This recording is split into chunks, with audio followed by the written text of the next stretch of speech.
The royal garden always woke before the palace itself. Long before the bells rang to summon the day, a soft breeze carried the sound of trickling water through the archways and over the stone terraces. The roses, heavy with the first light, seemed to lean closer to the gravel path, as if waiting for someone to notice. The scent of lemon leaves mixed with the salt from the nearby sea, and the hedges stood in perfect lines, guarding secrets older than the queen's reign. On certain mornings, when the sky still held the blush of dawn, the young princess would walk alone along those paths. She moved quietly, her light shoes making the gravel shift just enough to mark her presence. In those same hours, a servant could be found tending to the garden. His hands were steady and his steps careful, the way of someone who had learned to work without disturbing the calm. He knew the language of the soil, the moods of each tree, and the right moment to water a root or cut back a branch. To anyone passing, they were simply two people sharing the same space, one born to a crown's weight, the other to a life of work. She was the queen's only daughter, a figure of grace shaped by years of instruction and quiet expectation. Life in the palace was a rhythm of measured words, careful gestures, and the constant awareness that eyes were always watching. Yet in the garden, those rules seemed to loosen. Here, there were no courtiers to judge the tilt of her head, no ministers to study the tone of her voice. For the servant, the garden was his duty, but also his refuge. The plants asked for nothing but patience, and in return, they rewarded care with beauty. Their early encounters were wordless. A slight bow from him, a faint nod from her, before they went about their separate purposes. She would walk toward the cedar walk, where sunlight fell in long golden lines, and he would continue tending to the borders, trimming the boxwood or sweeping petals from the stone steps. The world beyond the garden gates moved with urgency, but within these walls, time seemed to follow the slow rhythm of roots and flowing water. One morning, as she passed the fountain, the ribbon in her hair loosened and slipped to the ground. She didn't notice, but he did. Setting down his tools, he picked it up and approached, holding it out as though it were something delicate. She turned surprised and accepted it with a small, warm smile. Her voice, touched with the softness of early morning, carried a simple thank you. Instead of moving on, she glanced toward the rosemary planted near the water's edge and asked if it preferred sun or shade. He told her it liked both, sun in the morning, shade at midday, and added that plants thrived when they were allowed to rest as much as grow. She listened closely, as if his answer spoke to more than the rosemary. After that, small conversations began to take root between them. They spoke about the sharp scent of mint after rain, the way the lemon leaves glistened when caught by the first light, or how a bee seemed to weigh itself down with pollen before flying home. Their words were brief, but the pauses between them carried something unspoken, something that stayed after they walked away. It was not long before the palace staff began to notice. A maid in the kitchen remarked that the princess's step seemed lighter than before.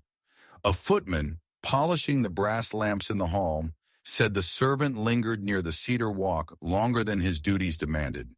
There were no accusations, only murmurs. Quiet observations, traded like coins in the spaces between tasks.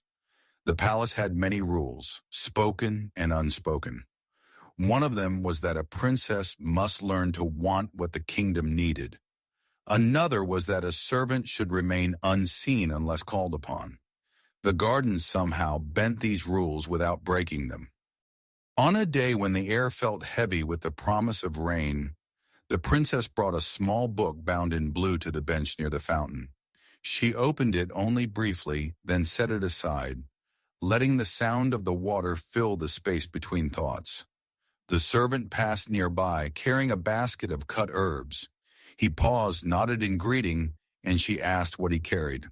"Thyme and rosemary," he answered. "One for strength, the other for memory." She smiled at the pairing. "And which is which?" she asked. "Both," he said. "It depends on who is holding them."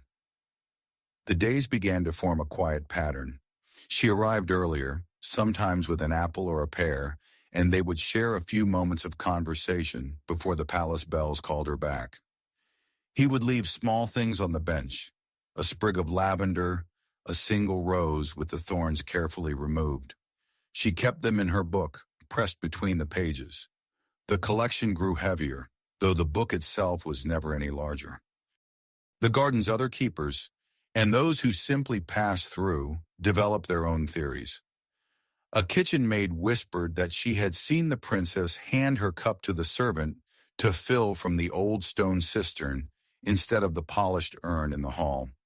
The steward, an old man who knew the value of silence, said nothing but began ordering more oil for the lamps along the garden path, as though the mornings needed their light a little longer. A boy who ran errands between the palace and the stables claimed that the cedar walk smelled different when the princess was there, like something that wasn't just cedar. Late one afternoon, the queen herself came to the garden, accompanied by two ladies. She moved slowly along the path, taking in the clipped hedges and the last blooms of the season. When she reached the pale bench near the fountain, she found a sprig of rosemary resting neatly on the seat. Picking it up, she asked where it had come from. The princess met her gaze and said it was a gift from the garden. The queen held her eyes for a long moment before setting the sprig back down and continuing her walk. No other words were spoken. That evening, as the sun sank into the sea and the garden shifted into shadow, the servant returned to the bench. There, beside the rosemary, he found the princess's ribbon, folded neatly as if it had been waiting. He didn't take it with him. Instead, he placed it carefully beneath the rosemary sprig, leaving both to rest together. The garden kept the secret, its hedges standing silent in the fading light, and waited for morning to come again. The morning after the rosemary and ribbon had been left on the bench, the princess returned to the garden earlier than usual. The light was still pale, the air cool with a faint taste of the sea. She noticed them immediately, the small sprig and the neatly folded ribbon, resting together as if the garden had arranged them. Her hand hovered over the ribbon, but she did not take it. Instead, she sat and let the sound of the fountain fill the quiet. He appeared not long after, carrying a shallow basket and a length of twine. His eyes went to the bench, then to her. She thanked him without naming what she meant. He nodded and said the rosemary would grow better if it had a little more space. She moved the sprig to the side of the bench and left the ribbon where it was. Their eyes met for a brief moment, and something passed between them, an understanding that needed no explanation. They began talking about the smallest things first. She remarked on the breeze from the night before. He spoke of how the lemon trees were setting fruit earlier than expected. She said she liked the thought of a mild winter. He agreed, but added nothing more. The space between their words was as comfortable as the words themselves. From that morning, their glances started to carry more meaning. When she walked along the gravel path, he could feel the rhythm of his day shift. When he spoke, she seemed to listen, as though she might find in his voice an answer to a question she had never asked aloud. The moments were brief, but they lingered. In the palace, life went on. The queen held her council, courtiers exchanged formalities, and letters arrived with slow news from far-off ports. No one asked where the princess spent her early hours. Long ago, she had told her mother that the garden helped her think, and the queen had accepted it. Whether she suspected more was impossible to say. One cool morning, the princess arrived without her usual book. She stood near the rosemary and asked his name. He spoke it softly, a simple name, and she repeated it as though testing its weight. He did not ask hers. There was no need. She had always been a presence in his world. They found themselves speaking more often, though still in fragments. She told him of a poem that described a river under the moon. He said that moonlit rivers go their own way, whether anyone is watching or not. She smiled and closed her eyes for a moment, as if storing the thought. He spoke of rosemary and how it remembered both dry and wet seasons. She answered that people were not so different. Over time, they developed small rituals. She brought 2 cups so they could share cold water from the cistern. He placed small offerings on the bench, a sprig of lavender, a lemon leaf, a rose with its thorns removed. She pressed them into the pages of her book, which grew heavier with each passing week. Others noticed, though no one spoke too loudly. The kitchen maid saw them share water. The head gardener noted that the servants seemed to start work earlier and end later. A footman swore the cedar walk felt different when the princess passed, but there was nothing anyone could point to, only a quiet change in the air. One misty morning, she arrived before the bells. The garden smelled fresh, green, almost new. He was already there, checking the moisture at the roots of the roses. She asked if she could help. He hesitated, then handed her a small pair of shears and showed her where to cut, just above the new growth. They worked together without hurry, the quiet clicks of the shears marking the time. She said it didn't feel like helping.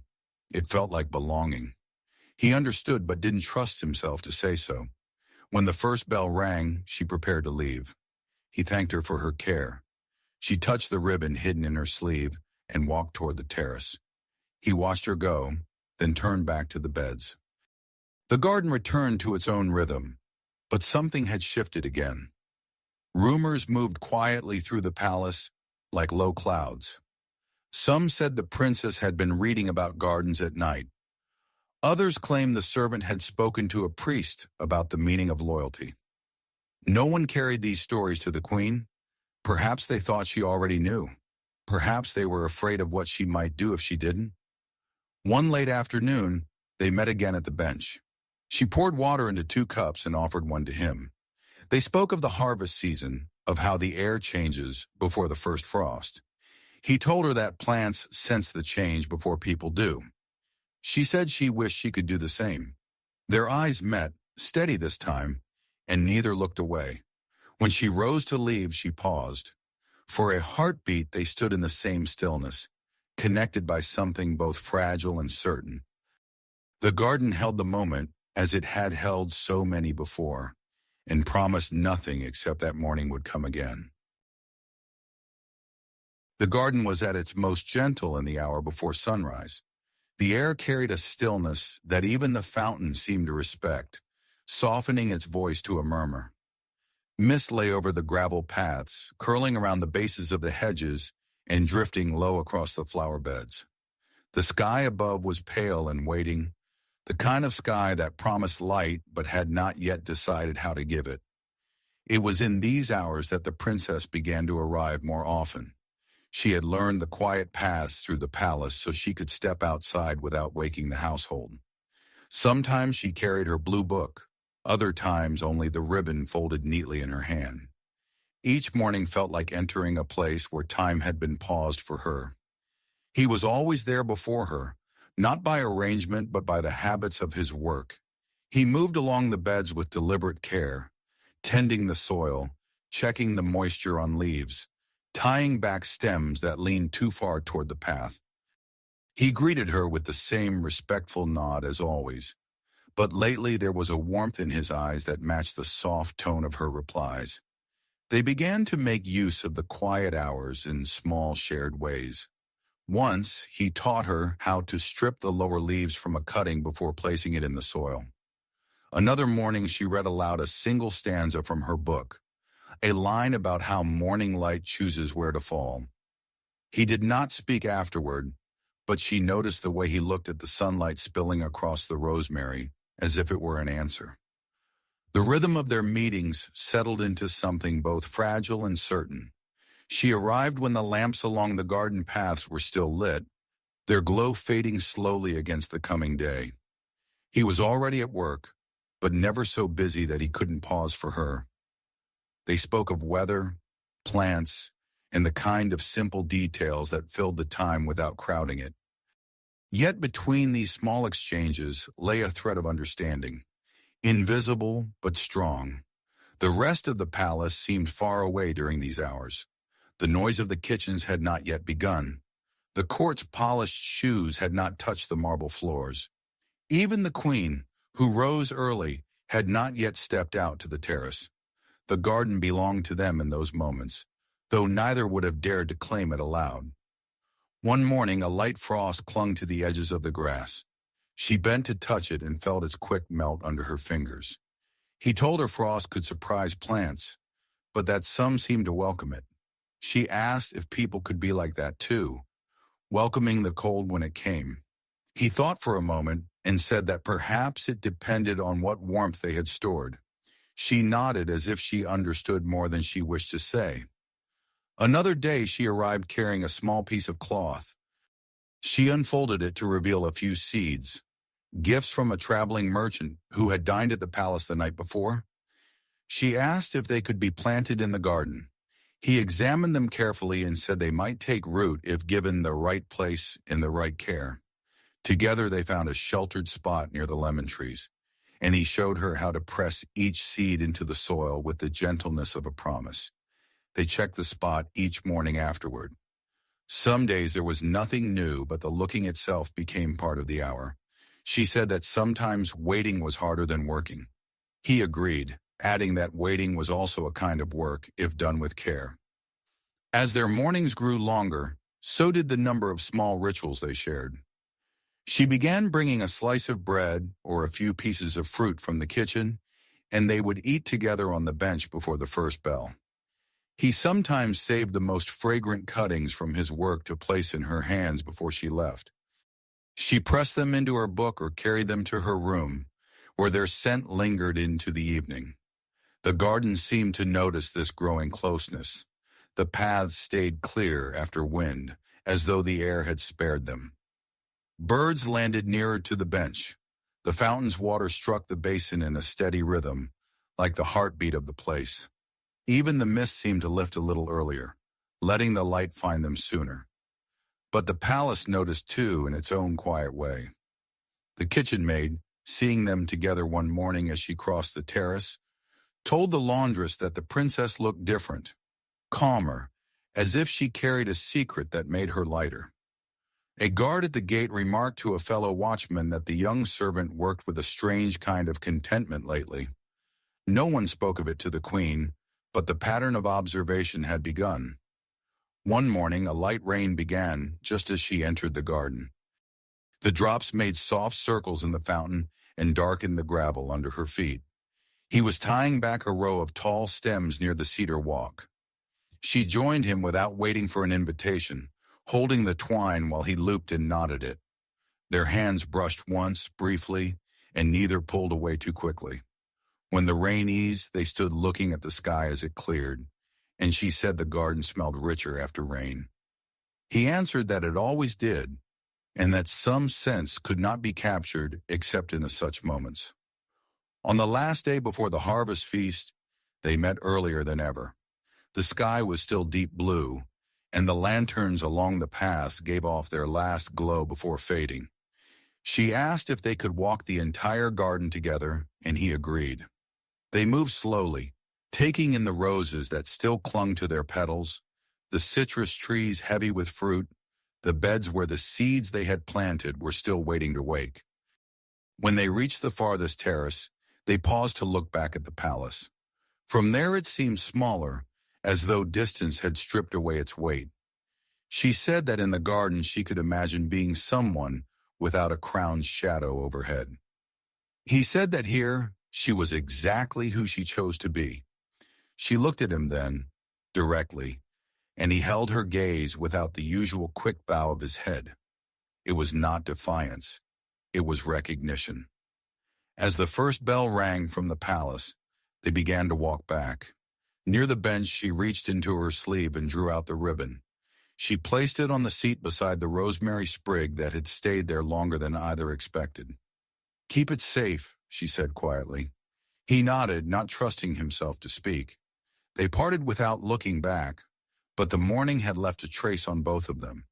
It was in the way she carried herself as she crossed the terrace, in the way he lingered by the bench before returning to his work. The garden, as always, kept what it had been given: a glance, a word, and the steady weight of something growing in the quiet hours. The mornings had settled into a rhythm so natural that neither the princess nor the servant thought to measure it. Each day began with the pale light spilling over the terraces, the sound of water in the fountain, and the quiet exchange of words that seemed to belong only to them. The garden had become their meeting place, their language, their time outside of time. But the palace was a place where even the smallest changes drew attention. Whispers moved faster than letters, and people noticed patterns without meaning to. A maid who carried linens to the guest rooms mentioned to the laundress that the princess returned from the garden later than she once had.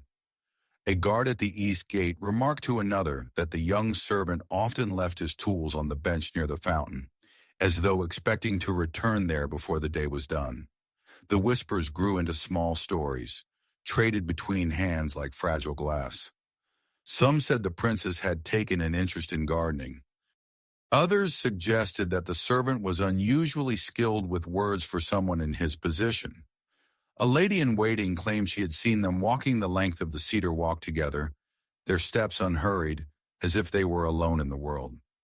No one called it scandal, not yet, but curiosity had a way of carrying itself to places it did not belong.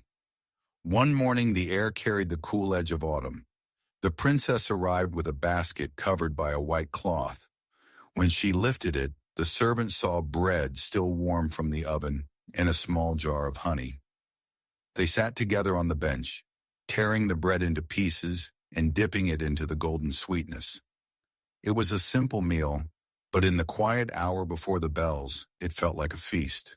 She spoke of the harvest feast preparations, of the music and lights that would fill the great hall.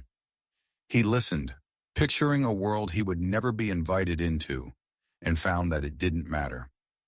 The garden was enough. When they finished, she wiped her hands on the cloth and placed it back over the basket. He noticed her fingers linger for a moment on the edge of the fabric, as though holding on to the moment itself. Neither of them saw the shadow moving along the far hedge. A maid sent to fetch flowers for the queen's chamber, pausing at the sight of them. She did not speak to them, but she carried what she saw back with her, folded into her thoughts like a pressed leaf. By afternoon, the queen had heard a version of the story. It was told softly with care, but it reached her all the same. She was seated in her private study, sunlight catching the gold threads in the tapestries. Her expression did not change as she listened. When the words ended, she simply said, "The garden is a place for quiet. Let it remain so." The maid curtsied and withdrew, her heart beating faster than her steps. The next morning, the princess found the servant already at the bench. There was a different weight to his greeting, though his words were the same. She noticed the way his eyes moved toward the palace, as if expecting to see someone there. She asked if something was wrong. He said no, but there was a pause before the word that told her otherwise. They worked side by side that morning, tending to the small bed where they had planted the merchant's seeds. Tiny green shoots had begun to push through the soil. She smiled at the sight, and for a moment the unease in the air lifted. He told her that seedlings needed care, but also space. Too much attention could weaken them. She looked at him as if wondering whether he meant only the plants. The palace, meanwhile, was adjusting its gaze. More eyes turned toward the garden during the hours before court. The steward made a point of passing through on his way to the storerooms. A pair of young pages began choosing longer routes to deliver their messages, their steps carrying them conveniently past the cedar walk. The garden still felt like theirs, but the air held a faint tension, like the pause before rain. On the day of the harvest feast, the palace was alive with movement from the first light. Servants carried trays of fruit and bread, musicians tuned their instruments, and the scent of roasted meat drifted through the halls. The princess's duties kept her inside for most of the day, greeting guests and attending to her mother. She caught only one glimpse of the servant through a window. He was carrying a basket of cut flowers toward the great hall, his head bowed under the weight of both the blooms and the eyes that followed him. That night the hall was bright with candles and heavy with music. The princess wore a gown of deep blue, her hair gathered in a way that left her neck bare. She smiled when spoken to, danced when asked, and played her role as she had been taught. But between the steps of the dances and the measured words, she thought of the garden, the bench, the rosemary, the ribbon, and the quiet mornings that felt more real than the room she stood in now. From her place near the head of the table, the queen watched her daughter. Her gaze was steady, unreadable. At one point, she leaned toward one of her ladies and spoke softly. The lady's eyes flickered toward the princess, then away. No one else seemed to notice, but the princess felt it, the subtle shift of attention, the way a hunter notices the change in the wind. When the feast ended and the guests began to leave, the princess slipped away for a moment to the garden. The night air was cooler now, carrying the faint scent of wood smoke from the village below. The fountain murmured in the dark. She walked to the bench and found a single rose there, its thorns carefully removed. She held it for a long moment before setting it back down, unsure whether to take it with her. She heard footsteps on the gravel and turned, expecting him. Instead, she saw the queen. Her mother's face was calm, but her eyes held the weight of 1,000 measured thoughts.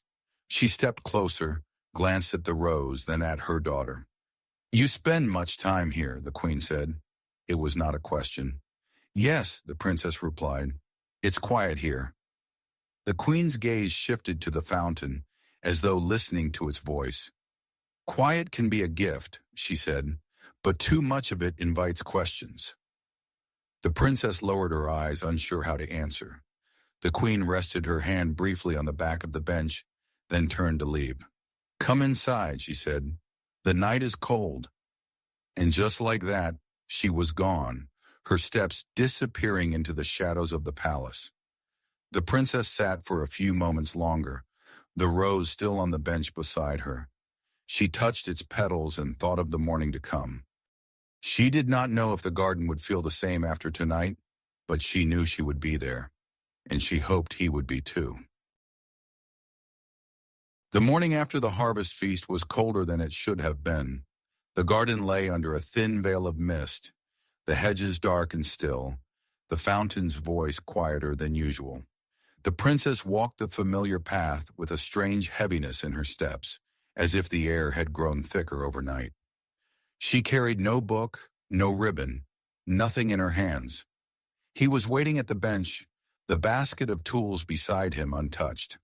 When she reached him, she saw that he, too, carried a different weight. His usual calm had been replaced by something tighter, as if every movement had been measured before it was made. "They've been asking questions," he said quietly, without greeting. She didn't have to ask who he meant. The court had many voices, and once they started, they were impossible to silence. She sat down, her hands folded in her lap. "What did you tell them?" she asked. "The truth," he replied, "that the garden is work for me, that the mornings are yours, nothing more." To Mundum, she wanted to believe that would be enough, but in the palace, truth was not the same as safety. They spent that hour in silence, each listening for footsteps that never came. When the first bell rang, she stood, reluctant to leave, and he watched her go until the mist closed behind her. The day unfolded slowly, with the uneasy sense that something was approaching. In the great hall, the queen moved through her duties with the same composure as always, but her eyes seemed to linger on her daughter more than before. Conversation stopped when the princess entered a room. Smiles thinned. She felt the shape of the garden in her mind, its quiet and its patience. But here in the polished stone halls there was no refuge. By afternoon the summons came. She was called to her mother's private chamber. The air there was warm from the fire, but the room felt colder than the mist outside. The queen sat in a high-backed chair, her hands resting lightly on the arms as though they held more than wood. "You've spent much time in the garden," the queen began. Her voice was even, without accusation, but the words carried the weight of judgment waiting to be made. "Yes," the princess said, "it brings me peace. Peace, the queen repeated as if testing the sound. And who gives you this peace? The princess hesitated. To lie would be to betray herself. To speak would be to betray him. The garden, she said at last, and those who care for it. The queen's gaze sharpened. You know the duties of your position, your time, your choices, your alliances. All must serve the kingdom. They do, the princess replied softly. The queen rose, her gown whispering against the floor. She walked to the window and looked out over the terraces. The court whispers. They speak of glances, of hours spent with someone whose station does not match yours. I will not have it. The words fell like stones into the silence between them. The princess felt the coldness move through her, steady and deliberate. He has done nothing wrong, she said. That may be, the queen answered, but perception is its own truth here. That night, the garden was not hers. Guards stood at the entrance to the cedar walk. The bench near the fountain was empty. She learned from a servant that he had been summoned to the steward's office and had not returned. No one knew where he had gone. For 2 days she waited. She walked the terrace in the early hours, hoping to see him below. But the garden seemed to avoid her gaze. The rosemary had grown taller. The seeds they had planted stood small but certain in their bed, unaware of the absence. On the 3rd day, the truth reached her like a shadow crossing the sun. He had been sent away from the palace. Officially, it was said that his skills were needed on an estate far inland. Unofficially, no one doubted that the decision had been made in this very palace, and that it was not a request, but an order. That evening she went to the garden, despite the guards. They let her pass. No one would stop the queen's daughter from walking where she wished. The bench was as she remembered, but it felt different now, stripped of the presence that had made it alive. She sat and placed her hands on the wood, as if she could still feel the warmth of morning's pass. The fountain spoke, but its voice seemed lonelier. The rosemary swayed lightly in the wind, its scent sharp in the cooling air. She thought of the ribbons she had once left here, the seeds they had planted, the rose without thorns. Each memory felt like a piece of a place she could no longer reach. When the bells marked the closing of the palace gates, she rose and walked back slowly. Inside, the light of the hall felt too bright, the air too still. Her absence from the great table was noted but not questioned. She sat alone in her chamber, the sounds of the feast below fading into the distance. That night, she dreamed of the garden. In the dream, the paths were overgrown, the fountain dry. She searched for him but found only the bench, with the ribbon folded neatly in the place she had left it, untouched by time. She woke with the taste of rosemary in the air, though her windows were closed. By morning she knew the truth.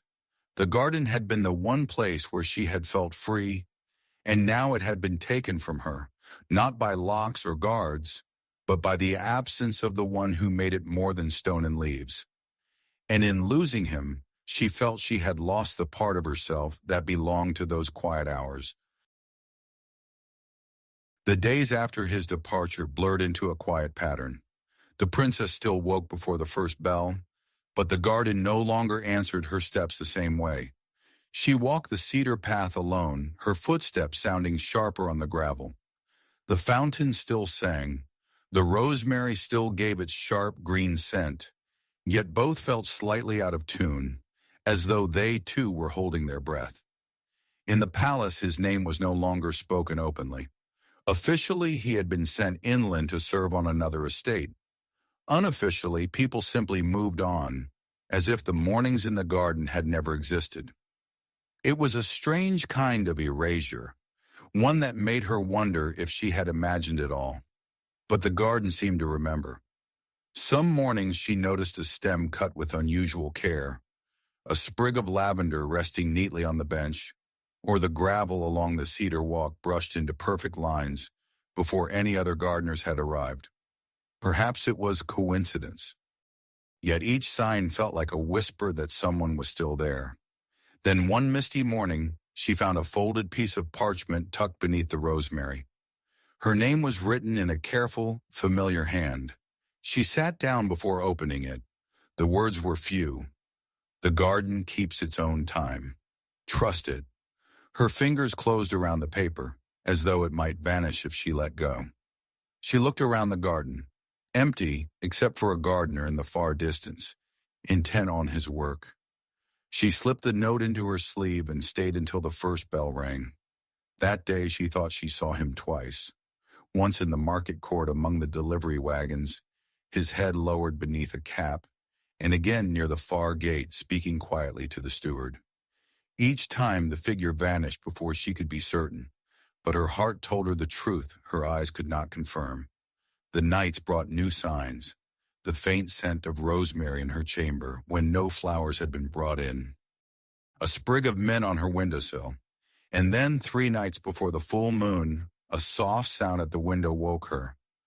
On the sill lay a small bundle wrapped in cloth. Inside was a piece of bread, still warm, and the same fresh mint that grew by the fountain.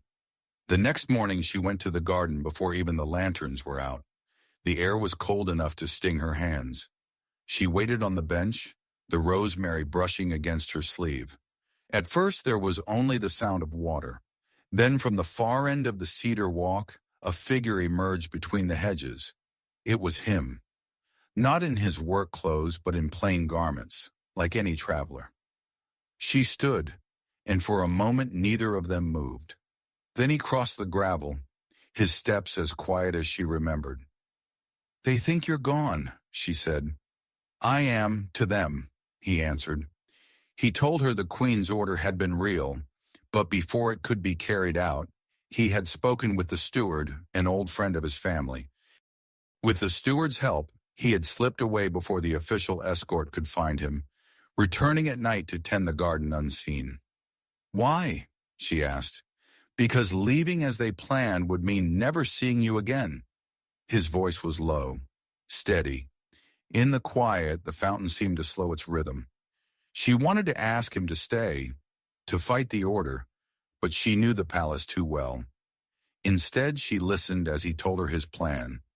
In 3 nights during the full moon, the palace would be gathered for music and dancing. He would find her then, in the open, without shadows. And after that, he would leave for good. He reached into his pocket and took out the ribbon she had once left on the bench. Its edges were a little frayed, but the color was still bright. He placed it in her hand. 3 nights, he said. Then he turned and walked back into the mist at the far end of the path, disappearing between the hedges as the palace bells began to ring. The days until the full moon passed slowly. She moved through her duties with practiced grace, but her thoughts stayed in the garden. The queen spoke to her of winter preparations and guests to come. The princess nodded in all the right places, but in her mind she was already walking the cedar path again. On the evening of the full moon, lanterns lit every corner of the great hall. Music spilled out into the corridors. She stood at the edge of the crowd, the ribbon hidden in her sleeve. When she saw him, it was like seeing the morning sun break through fog. He stood near a tall column, a sprig of rosemary pinned at his chest. Their eyes met, and for a heartbeat the noise of the hall disappeared. She stepped toward him, but a group of courtiers passed between them. When they were gone, so was he. Then she noticed a small folded parchment on the edge of the nearest table. She opened it under her sleeve. It read, "The garden at dawn, one last time." She closed her fingers around the note. The music played on, the dancers turned, and the queen's voice carried across the room. But in her thoughts, she was already back among the hedges, waiting for the sound of his steps. The morning of the full moon's passing came clear and cold. The palace was still asleep when the princess slipped from her chamber, the ribbon hidden in her sleeve. She moved quickly through the quiet halls, past the dim lanterns that burned their last oil, and stepped out into the garden. The sky was the pale gray that comes just before sunrise. The fountain murmured steadily, and the air smelled faintly of rosemary and mint. The cedar walk lay ahead of her, empty and waiting. She followed it to the bench, her heart beating faster than the steps that carried her. He was there, not in shadow, not half hidden, but seated openly on the bench as though he had never left. His plain clothes carried the dew of the morning. When she reached him, he stood, and for a moment they simply looked at each other, the weight of the weeks apart folding into the space between them. "You came," he said quietly. "I told you I would," she answered. He gestured to the bench, and they sat, the rosemary brushing lightly against her sleeve. For a while they did not speak. The garden spoke for them, the fountain's soft voice, the faint rustle of leaves in the light breeze. When he finally did speak, his words were steady. "I cannot stay here, not under their eyes. The queen has made her decision. But I am leaving the kingdom, and I want you to come with me." She turned toward him, the cold air sharper now against her skin. "You know what you're asking." "I do," he said, "and I also know what we have already given up to be here." She thought of the mornings, the shared bread, the planted seeds, the silence that had felt more complete than any conversation. She thought of the ribbon, the sprigs of rosemary, the rose without thorns, and she thought of the empty garden without him. "They will not let us go," she said. "Then we will not go as they expect," he replied. From the pocket of his coat he drew a folded map. It showed the kingdom's outer roads, the forest beyond, and the line of the coast that curved toward distant ports. "There is a caravan leaving before sunset. I have a place with them. No one will look for us on that road." She studied the map, the thin lines crossing the pale parchment. In that moment the palace felt very far away, though it stood just beyond the terrace. "You're certain?" she asked. "I'm certain that staying here would mean watching you disappear a little more each day. And I can't do that." The first light of the sun touched the highest hedge, spilling gold over the leaves. She felt its warmth on her cheek, faint but growing. "Then I will come," she said. He exhaled as though he had been holding the breath for weeks. "We must leave before the court wakes." They rose and walked the length of the cedar walk together. At the far end, he paused and turned back toward the fountain. "The garden will remember you," he said. "And I will remember it," she answered. By the time the sun cleared the horizon, they were beyond the palace gates. The road ahead was quiet, the frost crunching under their steps. They kept close, their hands brushing now and then, not in secrecy but in simple recognition. They walked until the palace was no longer visible behind them. At a bend in the road, a covered wagon waited with the other travelers. The driver nodded to him and offered a hand to help her climb in. Inside there was the scent of straw and wool, the warmth of the early sun through the canvas. As the caravan began to move, she looked back one last time. The terraces were hidden now by the rise of the land, the garden tucked out of sight. In her mind she saw the bench, the rosemary, the ribbon, all held in the quiet care of the place that had started everything. The road carried them through fields and woods, past villages where no one knew their names. They spoke little, but their silence was different now, no longer stolen but chosen. When night came, they shared a blanket and watched the stars wheel slowly above them. On the third day, the sea appeared ahead, wider and bluer than she had ever seen it. The air tasted of salt and freedom. At the harbor, ships rocked gently against their moorings. He led her toward a small vessel, its sails furled in the still air. "This will take us beyond the kingdom's reach, Uarnon," he said, "to a place where the garden is the one we choose." She smiled, and for the first time in many weeks the smile reached her eyes. "Then let's choose." As the ship left the shore, the wind caught the sails and pulled them forward. She stood beside him at the rail, the ribbon in her hair lifting in the breeze. Somewhere behind them the palace stood as it always had, the garden still keeping its own time. But ahead was the wide, unbroken horizon. She reached for his hand. He took it without hesitation. The garden had given them mornings. The road had given them distance. And now the sea gave them a future, one that belonged only to them.